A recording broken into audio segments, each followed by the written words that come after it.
1, Colosenses capítulo 1. Y hoy vamos a avanzar en la lectura y en la exposición de los versículos 24 y el versículo 25. En esta oportunidad estoy suplantando a nuestro hermano Federico. Él es el que tenía que exponer estos versículos, pero Ame, ¿sí? su pequeña hija, en estos días, en el día de ayer, tuvo una dificultad en su respiración. Tiene una bronquiolitis, si no me equivoco, y fue necesario asistirla con oxígeno. Así que ella se encuentra internada, está también. Hoy a la mañana recibimos noticias de ellos.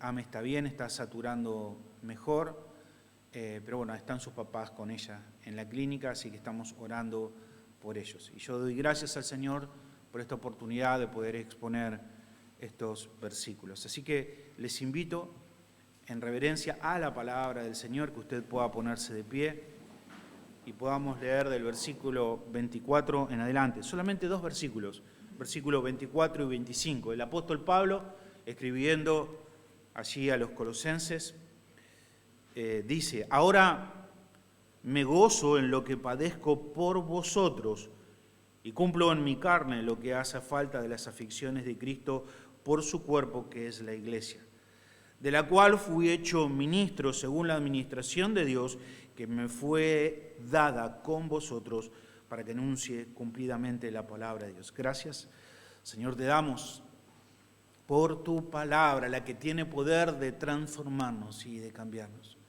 Y te ruego que, Señor, me ayudes. Un hombre débil, pecador, Señor, con tantas debilidades, pero que puede encontrar en ti fortaleza. Y te ruego, Señor, que tú uses mi vida para que pueda hablar, Señor, a tu iglesia, la que has comprado a precio de sangre, y tú puedas hacer cambios, transformarnos, Señor, animarnos y exhortarnos por medio de tu palabra. En el nombre de Cristo te lo rogamos. Amén y amén. Si usted desea tomar su lugar, puede hacerlo. En los versículos anteriores, el apóstol Pablo nos estaba hablando acerca de Cristo. Cristo. Cristo es el centro de todas las cosas. No solamente es central en la iglesia porque tenemos una cruz en el medio de la iglesia, sino que Cristo, Él es la cabeza, Él es el dueño de la iglesia.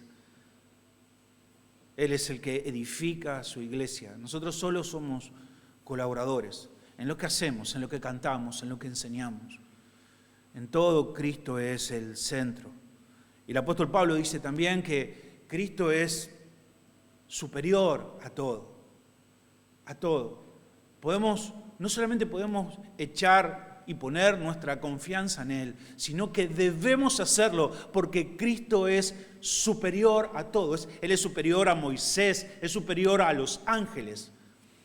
Todas las cosas fueron creadas, pero Cristo es Dios, Él es superior a todas las cosas. Nos habla también de la supremacía de Cristo. Él es el preeminente, Él es el primero en todo. Todo fue hecho por Él, por medio de Él y para Él. Él es la cabeza de la iglesia, Él es quien gobierna la iglesia. Él es el quien determina todo lo que se hace dentro de la iglesia. Y Él es el protagonista de la obra redentora. Esto es lo que el apóstol Pablo nos venía hablando acerca de Cristo. Y ahora nos va a comenzar a hablar acerca del servicio. Del servicio a Cristo y el servicio a su pueblo, a la iglesia. Y desde el versículo 23, el apóstol Pablo nos viene hablando del Evangelio y dice: si en verdad permanecéis fundados y firmes en la fe y sin moveros de la esperanza del Evangelio que habéis oído. O sea, el Evangelio es algo que debe ser oído, el cual se predica. O sea, el Evangelio es algo que debe ser oído y el Evangelio es algo que debe ser predicado. O sea, el Evangelio es algo que oímos. Necesitamos oír el Evangelio y para oír el Evangelio necesitamos que alguien lo predique. Dice, se predica en toda la creación que está debajo del cielo, el cual fui, dice Pablo, hecho yo ministro, y necesitamos un ministro, alguien que lo ministre. Eso es el Evangelio. Y cuando habla de ministro, en realidad esta parece una palabra muy ministerial, parece algo que tiene que ver con algún rol que se ejerce dentro de la iglesia, pero el sentido literal de la palabra es un servidor, es alguien un sirviente. Es como cuando nosotros escuchamos en el libro de los apóstoles de los diáconos. Diáconos significa servidor, aunque obviamente tiene un rol dentro de la iglesia, pero en el más simple sentido de la palabra es alguien que sirve. Y el apóstol Pablo dice, yo fui hecho un servidor. Y en el Evangelio, hermanos, todos nosotros hemos sido llamados a servirnos unos a otros. Esto es el Evangelio. El Evangelio tiene que ver con esto, con servir a Dios, con servir a su pueblo, con servir a la iglesia. Y es verdad de que hay diáconos, es verdad de que hay maestros, es verdad de que hay evangelistas, pero también es cierto que cada uno de nosotros como creyentes hemos sido llamados a servir, hemos sido llamados a enseñar y hemos sido llamados a predicar la palabra del Señor. Así que en realidad todos nosotros somos llamados a servirnos unos a otros. Y esto se trata el Evangelio. Y en los versículos siguientes, el apóstol Pablo nos va a decir cuál es el aspecto de este servicio, es cómo se ve este servirnos los unos a los otros. Y aunque no vamos a abordar todos los aspectos del servicio, sí, por lo menos vamos a ver algunos de ellos. La puerta ahí quedó cerrada. Y cuando pensamos en esto, yo pensaba que algunos de ustedes están sirviendo en la iglesia. Ya hace un tiempo quizás estás en la iglesia y estás sirviendo a alguno de sus hermanos, en distintas áreas. O quizás hace un tiempo que estaba viniendo aquí a la iglesia y estaba teniendo el deseo de poder servir a sus hermanos, haciendo alguna actividad dentro de la iglesia.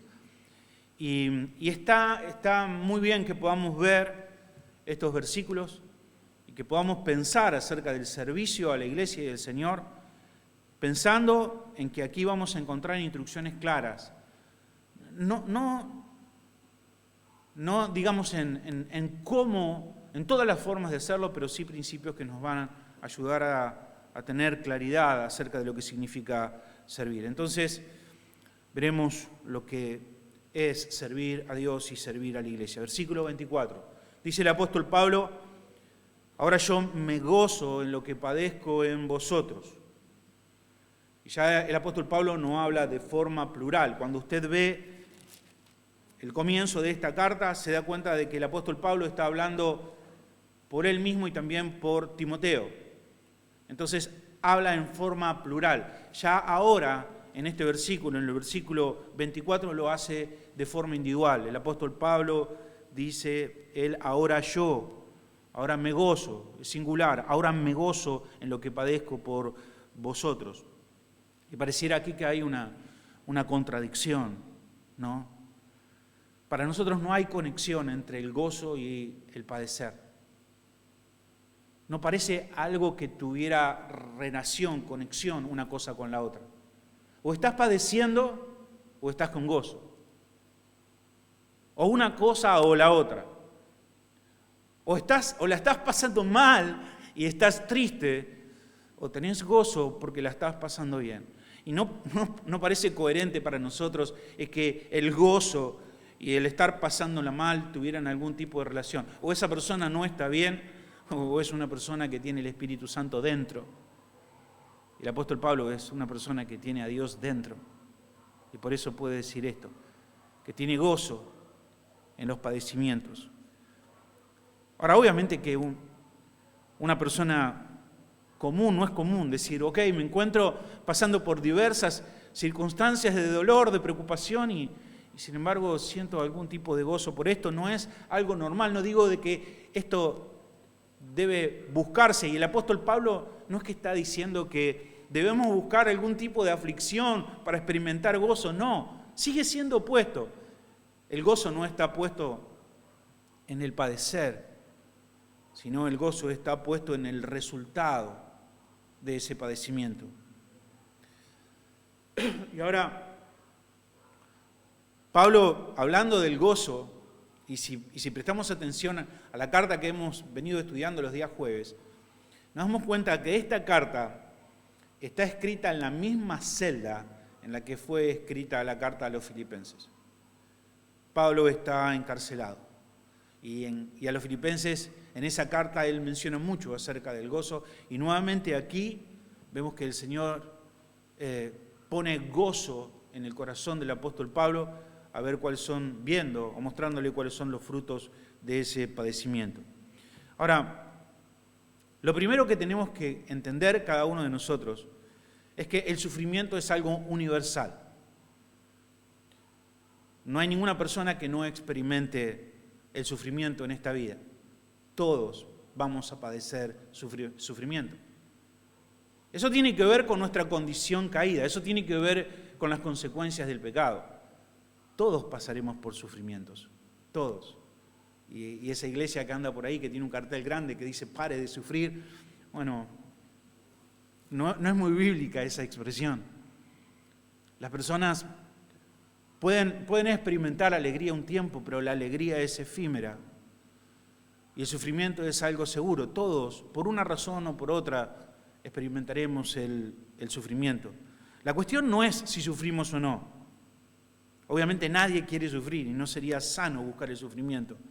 Pero el apóstol Pablo, vuelvo a repetir, no está diciendo de que él se siente gozoso porque está padeciendo, sino que él se siente gozoso porque él está siendo un instrumento en las manos de Dios para la edificación de estos hermanos.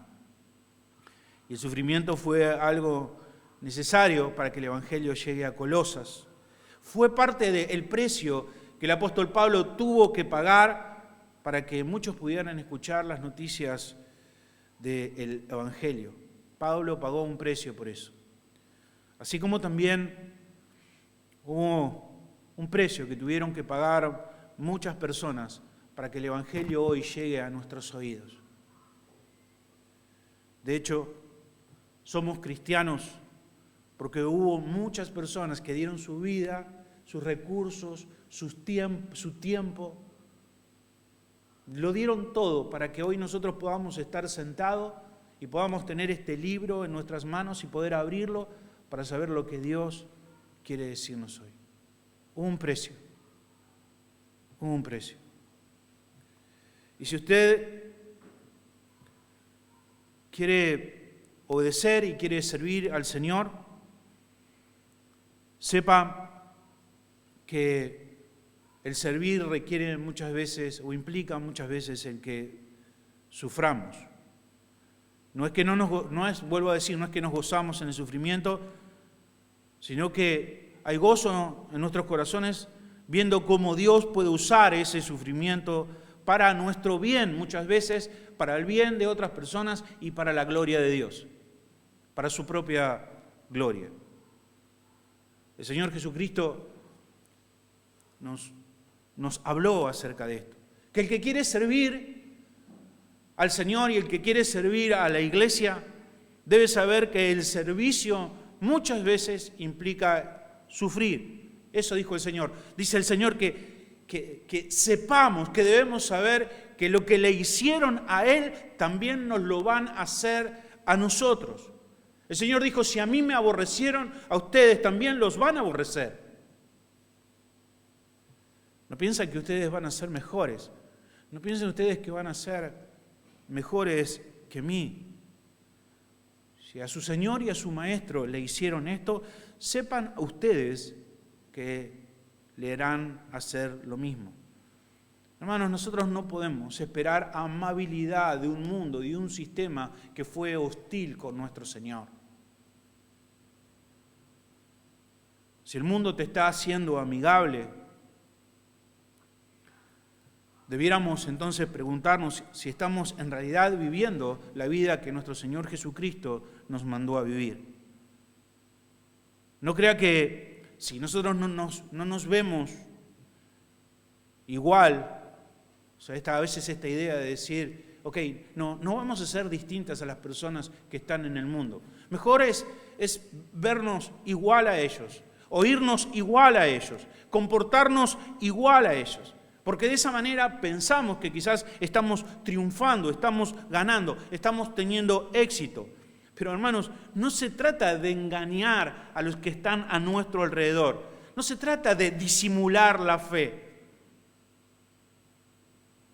Probablemente, si usted no manifiesta desde un principio en el lugar donde está que es un creyente, luego le va a ser muy difícil decirlo. No se trata de pasar desapercibido. Se trata de vivir la vida que hemos sido llamados a vivir y a estar dispuestos a afrontar las consecuencias de seguir a Cristo. De eso se trata. De eso se trata. Y es verdad que quizás todavía nosotros en Argentina no estamos viviendo la persecución, esa persecución que nosotros vemos en el libro de los Hechos. Cristianos perseguidos, cazados, mutilados, colgados, prendidos fuegos. Es verdad, ese tipo de persecución todavía no ha llegado a nuestras vidas, no ha llegado a nuestras iglesias. Estamos aquí con libertad, cantando, abriendo nuestras Biblias, teniendo libertad para poder hacerlo. Pero hermanos, de todas maneras, tú y yo vamos a experimentar algún tipo de persecución. De alguna manera el sufrimiento va a llegar a nuestra vida. Quizás porque eres el único cristiano dentro de tu familia y eso traiga aflicción, traiga tristeza. O quizás porque eres el único bautista dentro de tu iglesia, ¿no? Y todos los demás son de otra religión. De una u otra manera experimentaremos problemas, tristezas. Y en verdad, si quieres ser consecuente con tu fe, el sufrimiento te va a llegar siempre por alguna parte. Y quiero que pensemos juntos, ahora sí, entrando en los versículos, quiero que pensemos juntos de por lo menos 3 formas en que el sufrimiento puede ser provechoso para nuestras vidas. Por lo menos 3 formas. Porque en verdad te digo, hermanos, que no es sufrir por sufrir. No, eso es terrible. Es terrible pensar que alguien sufre simplemente por sufrir, siendo creyente. Yo conozco muchas personas en el mundo que creo que sufren por sufrir. Siempre están sufriendo por alguna razón. Siempre hay un padecimiento en su vida. Siempre hay tristeza en su vida. Son personas apocadas, son personas que salen de un sufrimiento para entrar en otro sufrimiento y muchas veces ellos se preguntan si tiene alguna razón ese sufrimiento y algunos hasta quieren terminar con el sufrimiento que han comenzado desde que nacieron en este mundo. Pero en el Señor nadie sufre por sufrir. Sería terrible pensar eso. Sería terrible pensar que mi vida está en las manos de los demonios o en las manos de Satanás y que Satanás me está haciendo sufrir sin ninguna razón, simplemente para divertirse. No, mi hermano. El sufrimiento en el creyente no es un sufrimiento sin sentido. Es Dios usando ese sufrimiento para ayudarnos. Tenemos esperanza y sabemos que le pertenecemos al Señor. Y cuando el Señor permite que pasamos por una circunstancia de dolor, sabemos que esa circunstancia será para nuestro bien eterno. Siempre tenemos certeza de eso. Pero claro que para el creyente el sufrir puede verse muchas veces como algo que puede ser aprovechado. Nos ayuda a crecer. Vaya a Romanos 5:5. Libro de Romanos.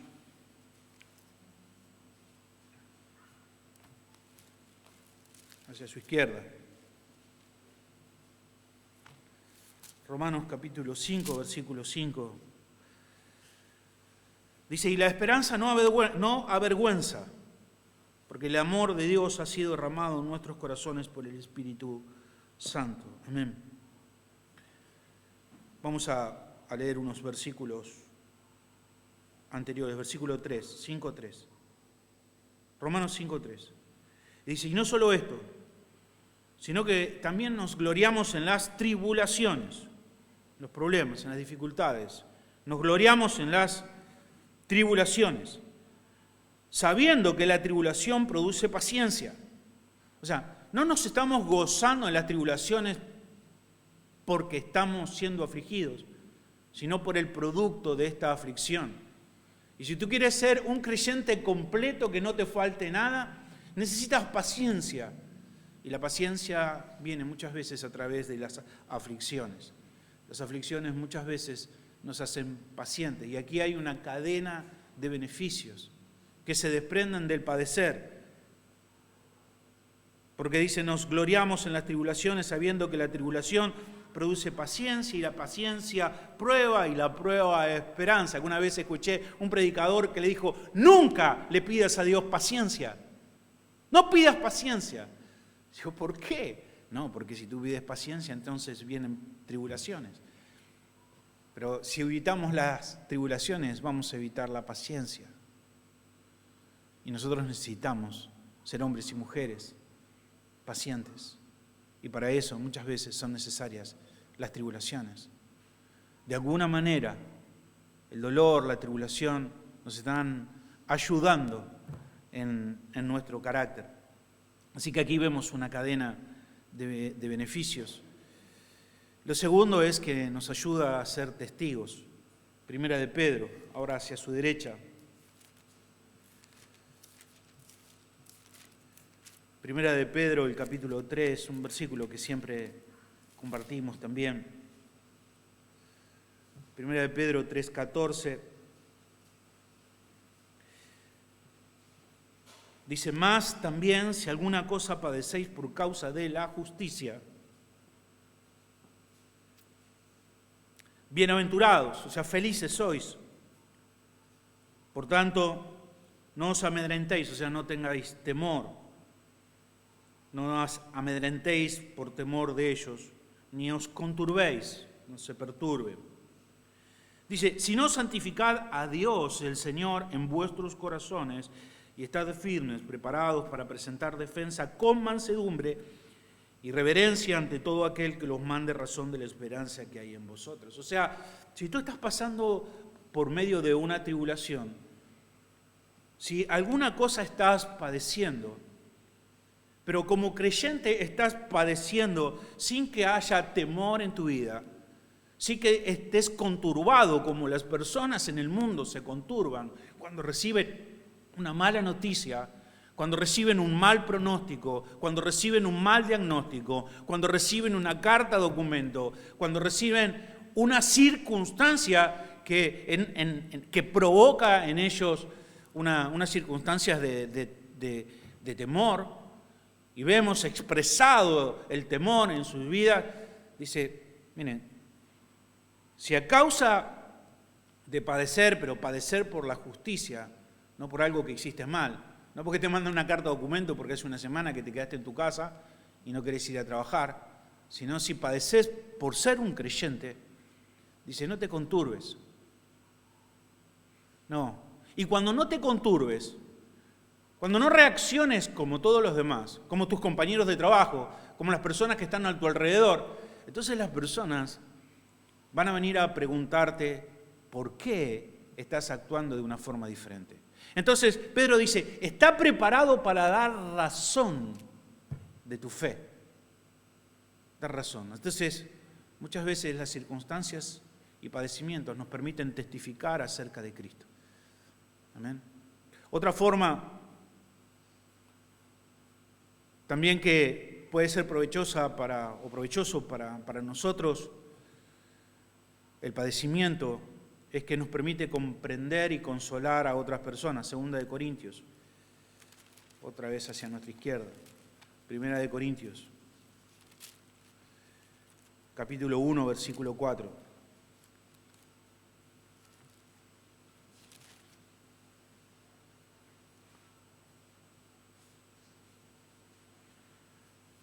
Primera de Corintios, capítulo 1, versículo 4, dice, gracias doy a mi Dios siempre por vosotros, Por la gracia de Dios os fue dada en Cristo Jesús. Porque en todas las cosas fuisteis enriquecidos en Él, en toda palabra y en toda ciencia. Así como el testimonio acerca de Cristo ha sido confirmado en vosotros, de tal manera que nada os falta en ningún don, esperando la manifestación de nuestro Señor Jesucristo. Estamos en 1 Corintios, capítulo 1, versículo 4. Ok, no era ese el versículo. Vamos a 2 Corintios.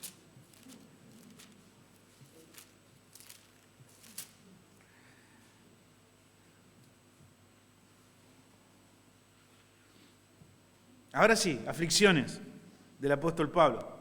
Del versículo 3 dice: bendito sea el Señor y Padre de nuestro Señor Jesucristo, Padre de misericordias y Dios de toda consolación. Wow, el cual nos consuela en todas nuestras tribulaciones. ¿Para qué?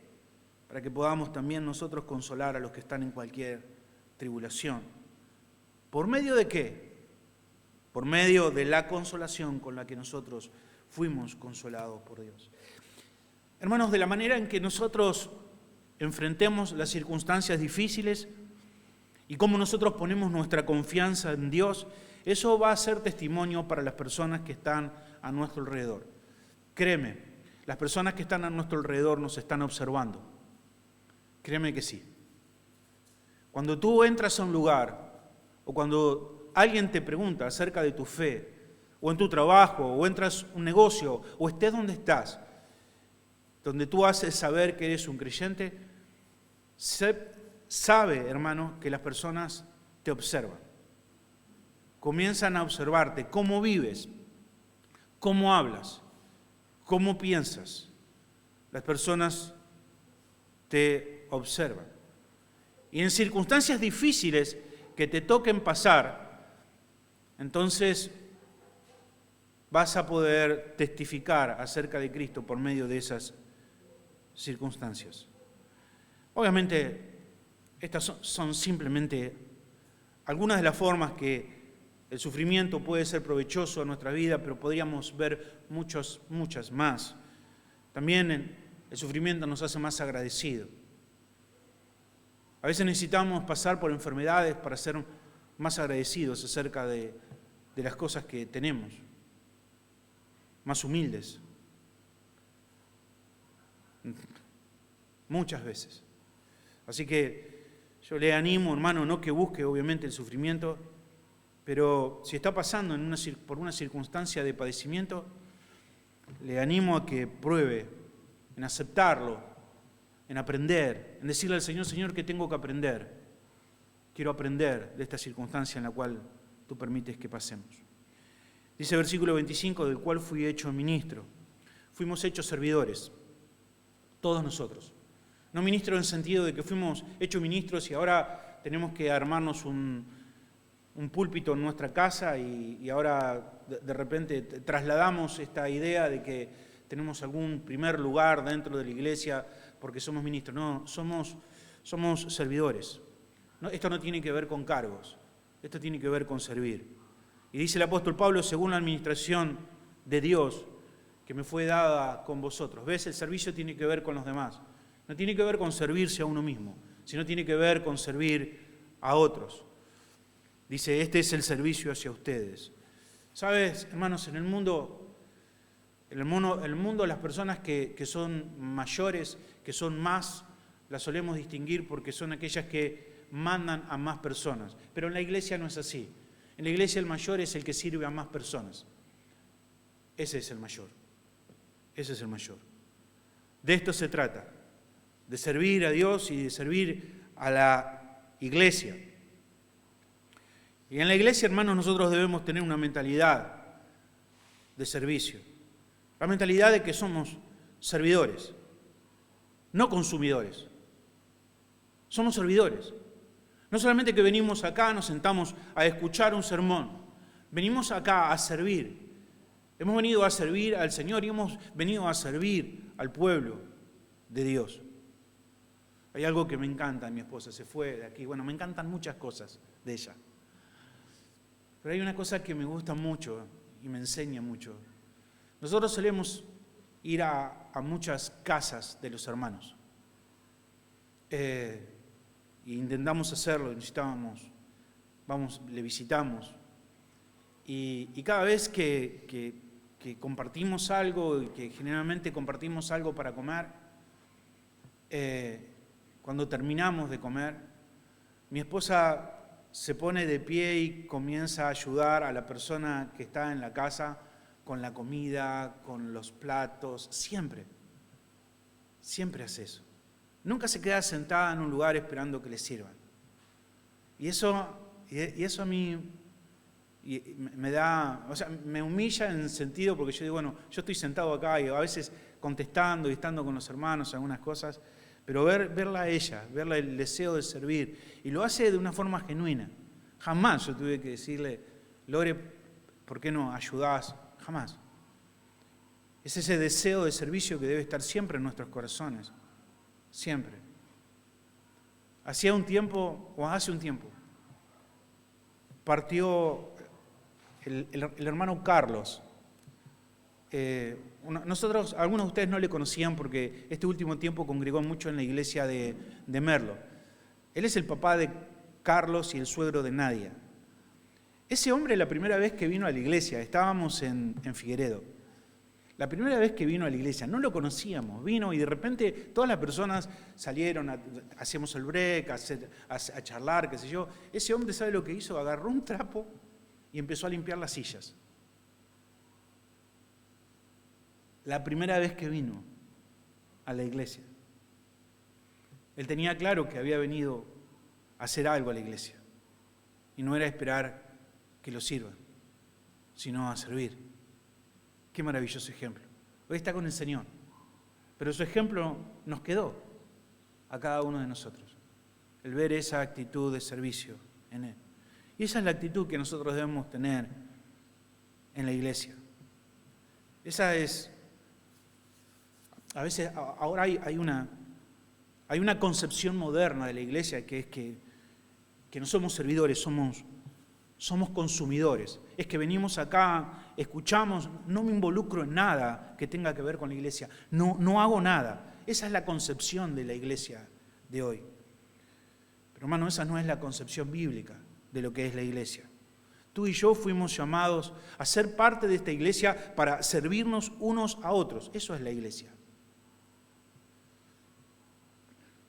A veces esto tiene que ver también con una cuestión de orgullo. Suena bien ser llamado siervo. Trabajé muchos años en la cárcel y a las personas les gustaba que los presos les dijeran siervo. Oiga, siervo, venga, siervo, siéntese. Y suena bien cuando uno escucha que se refieren a uno como siervo o incluso como servidor. Pero suena mal sirviente. A nadie le gusta que le digan sirviente. Yo no soy sirviente de nadie, o a nuestros hijos muchas veces, que no quieren hacer las cosas, ¿no? O sea, ¿qué te crees? ¿Que tenés sirviente? ¿Qué te crees? ¿Que soy tu sirviente? Esa palabra sirviente no nos gusta, pero es en realidad lo que somos. Fuimos llamados a servir. Y nuestro Señor Jesucristo es el mejor ejemplo de esto. Él no vino a ser servido, Él vino a servir y a entregar su vida por nosotros. Él debe ser nuestro modelo. Y eso es lo que intentamos nosotros, o por lo menos lo que intento yo dentro de esta iglesia. Que tengamos ese deseo. No la idea de que llegamos en algún momento a un lugar jerárquico donde todos tienen que hacer algo para mí. No. Esto no es un sistema piramidal. Este no es un lugar donde uno llega a un lugar y dice, bueno, yo ya llegué, ahora yo no hago más nada y todas las personas deben hacer cosas para mí. No es así. Todos debemos trabajar y servirnos unos a otros. De eso se trata. Porque ese es el ejemplo de nuestro Señor. Y si el Salvador del mundo pudo tomar una toalla en sus manos y limpiar unos pies sucios, ¿por qué no lo puedo hacer yo? Si el creador de todas las cosas, si el soberano de todas las cosas, el que sostiene Cada cosa en este universo con su palabra, si no este universo sería un desastre. Él, el que sostiene todas las cosas, Él pudo sostener también con su mano una toalla y agacharse y servir. ¿Cómo no lo voy a hacer yo? Y por eso yo le pido a cada persona, y a los hombres que trabajamos juntos, que estén dispuestos a servir. Claro, que estén dispuestos a enseñar, que estén dispuestos a predicar, pero que estén dispuestos también a agarrar la escoba, a cortar el pasto, a limpiar el baño. Porque de eso se trata. Se trata de servir. Y no de pensar de que yo ya llegué a un lugar y ahora las cosas no me tocan a mí, que otras personas las hagan. Pablo dice, yo soy ministro, yo soy un siervo. Soy un siervo. Y hablándole a los corintios, en este caso no a los de Colosas, sino a los de Corintios, en 2 de Corintios,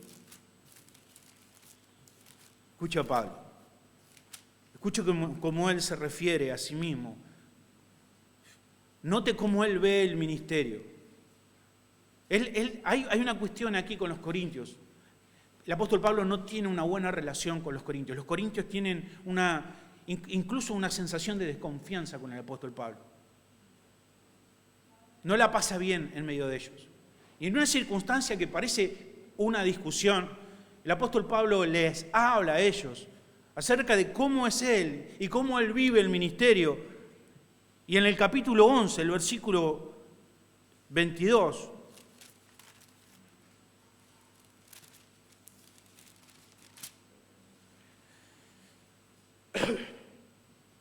mire, les dice, son hebreos, le está preguntando a los corintios, ¿son hebreos?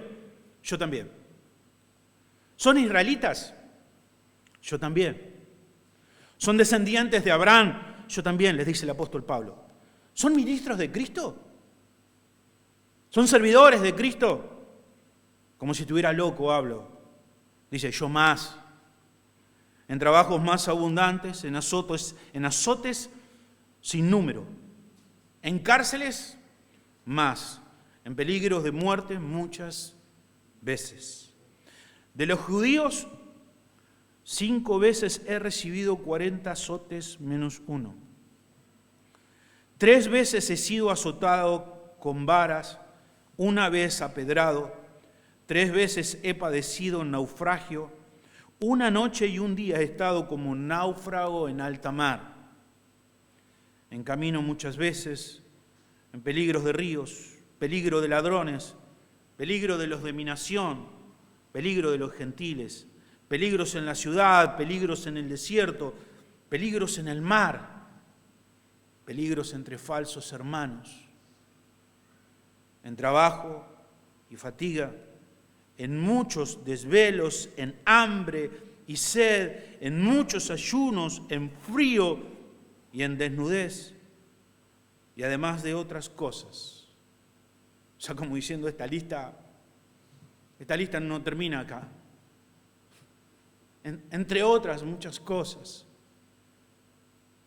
Y además de otras cosas, lo que sobre mí se agolpa cada día, la preocupación por todas las iglesias. Mi preocupación por ustedes. Mi preocupación por ustedes. Esto lo pongo yo en boca de Pablo, Pablo nos lo dijo, y todo esto por vosotros.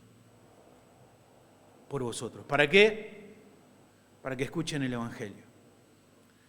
Y es lo que termina diciendo nuestro versículo en Colosenses, para que anuncie cumplidamente la palabra de Dios.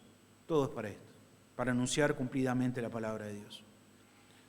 Sufrimos para que otros puedan recibir provecho de escuchar la palabra de Dios. Y de esto se trata. Todo esto, o sea, todo el ministerio se trata de esto. No hay nada que inventar. Todo se trata de predicar cumplidamente la palabra de Dios. La palabra de Dios era prioridad en el ministerio del apóstol Pablo. Era algo distintivo. Y déjeme decirle también a usted, mi hermano, que nosotros también tomamos esto muy, muy en serio en esta iglesia.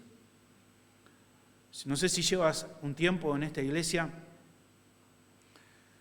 Si lo haces, te habrás dado cuenta que para nosotros la palabra de Dios no es negociable.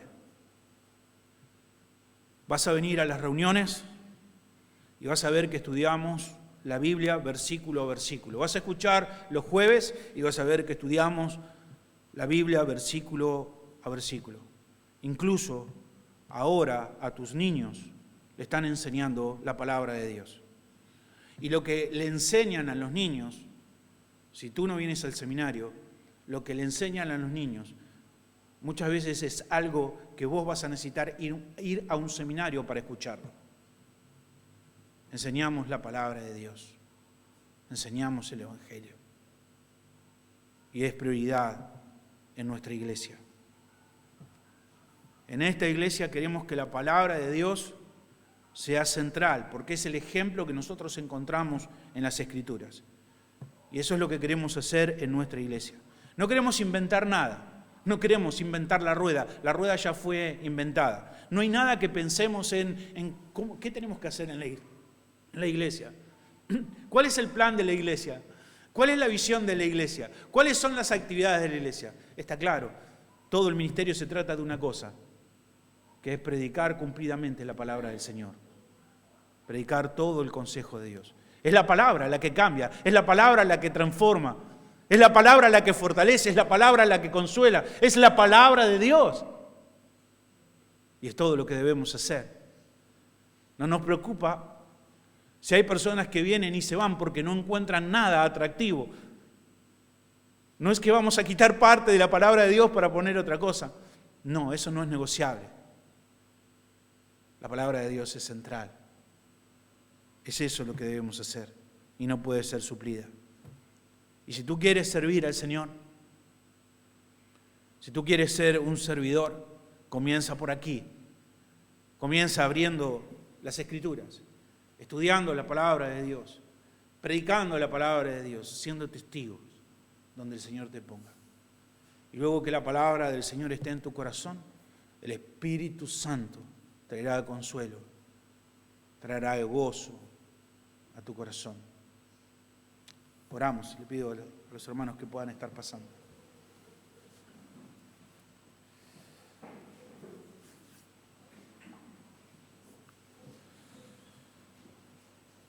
Padre, así como terminamos de cantar hace un instante, y viendo, Señor, en la vida de este hombre que lo perdió todo, que sufrió lo que un hombre puede sufrir,